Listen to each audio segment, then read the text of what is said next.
Donc, lorsqu'on a fixé alors, le titre et l'adresse du récepteur, qu'est-ce qu'on fait? On va chercher à savoir où positionner cela. Et il est recommandé de positionner cela 2 à 3 lignes après, n'est-ce pas? 2 à 3 lignes, n'est-ce pas? Voilà. Après la date, n'est-ce pas? Après la date, c'est ça, et le lieu. Donc, quand on a mis date, lieu d'écriture de la lettre, etc., on saute 2 à 3 lignes tout au plus et on écrit maintenant, n'est-ce pas, le titre et l'adresse complète du récepteur. Voilà pourquoi on va dire que c'est fixé après 2 ou 3 lignes, n'est-ce pas, à peu près, n'est-ce pas, après le lieu, voilà, le lieu et la date. Voilà. Alors, je sais pas ça aussi, afin que nous puissions démarquer cette autre étape.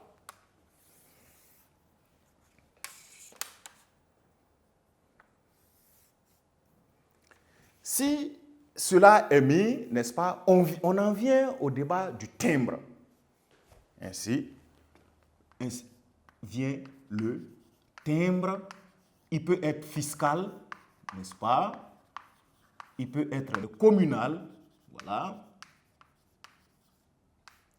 En tout cas, avec la mention, au fait, la précision, s'il y a lieu. Si on a dit de coller un timbre à la demande ou sur la demande, vous allez produire, ou disons, en tout cas, vous allez fournir, vous trouvez un timbre pour pouvoir coller sur votre lettre. Maintenant, où il faut placer la lettre là, le timbre, vous le placez sous l'adresse de l'expéditeur. À l'extrême gauche, n'est-ce pas, quand vous aviez mis nom, prénom de celui qui écrit, de vous-même qui écrivez, n'est-ce pas, le timbre s'aligne sur ce côté. Donc voilà pourquoi on va mettre sous l'adresse de l'expéditeur. Voilà. Celui qui écrit la lettre, le timbre se fixe sous lui, son adresse au sommet, ou si vous voulez en tout cas à l'extrême ou à l'emplacement gauche. Si le timbre est fixé, dans l'entête, il reste un dernier élément qui constitue l'objet. Pourquoi vous écrivez la lettre? Le motif de la lettre, là, c'est quoi? C'est dans quel objectif vous écrivez la lettre. La nécessité pour laquelle vous écrivez la lettre, c'est ce qui constitue dans le français de la lettre officielle le motif. Je sépare ceci. D'accord.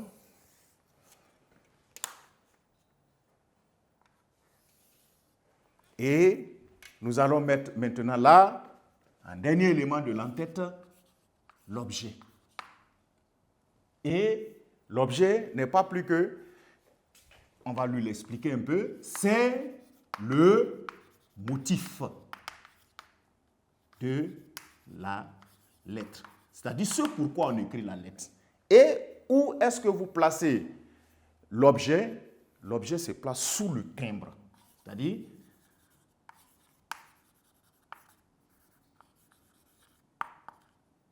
voilà. Donc, l'objet va se positionner sous le timbre.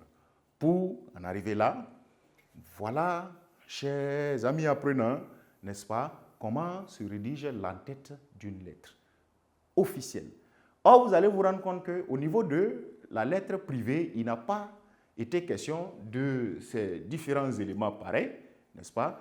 Et après l'entête, maintenant, vient le corps de la lettre. Mais il est bon de retenir que, alors, nous allons nous expérimenter sur un cas pratique, pourquoi pas, mais l'entête, il faut subdiviser la feuille mentalement dans votre tête en 3.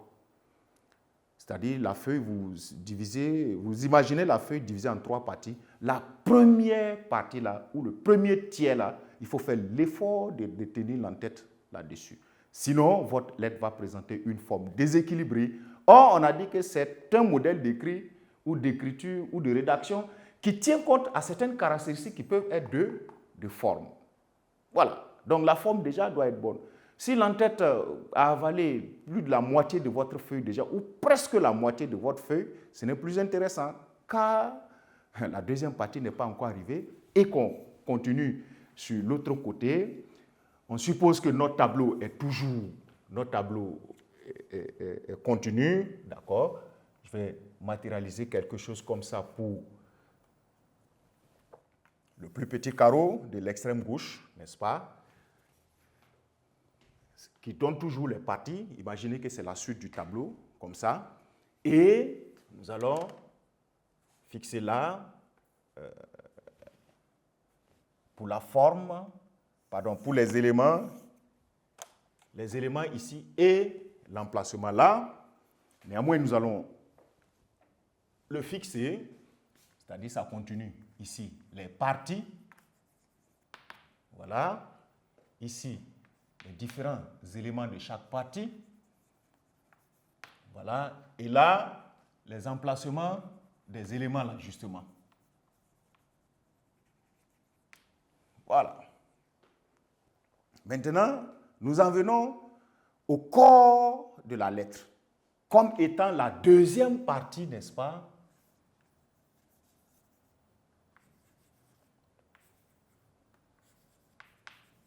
Et vous l'aurez deviné, cette partie va correspondre naturellement à son développement. Voilà, au développement de la lettre. Et le corps peut commencer ou doit commencer immédiatement par ce qu'on va appeler la formule d'appel. Formule d'appel. Ça veut dire que dans une lettre, le développement commence par la formule d'appel. Et la formule d'appel là, ce sont des mots tels que Monsieur le, on va mettre Monsieur le directeur, Monsieur le président, Monsieur, voilà, etc. Tout comme ça peut être une dame, Madame le, voilà, Madame le, il y a des emplois qui correspondent à le pour le cas d'une femme, où vous allez dire parfois Madame la, si c'est une directrice par exemple, Madame, je vais écrire là pour que vous puissiez mieux voir, Madame la directrice, n'est-ce pas, etc. Pour certaines, suivant certaines exigences ou certains points de vue, on va demander de mettre D majuscule pour donner le nom de l'emploi du destinataire. Bon, parfois, on peut y passer, mais ça, c'est toute une autre règle. Mais pour l'essentiel, tâchez d'employer la majuscule quand vous vous adressez à la personne. C'est un principe de politesse selon certaines opinions et ça peut se tolérer. Et la formule d'appel, à propos de son emplacement, où est-ce que vous allez écrire Monsieur le, Madame le, n'est-ce pas? Il est recommandé, ou on peut recommander de l'écrire au centre, n'est-ce pas? Au centre de la feuille, au centre, n'est-ce pas? Une ou deux lignes tout au plus, une ou deux lignes après l'entête.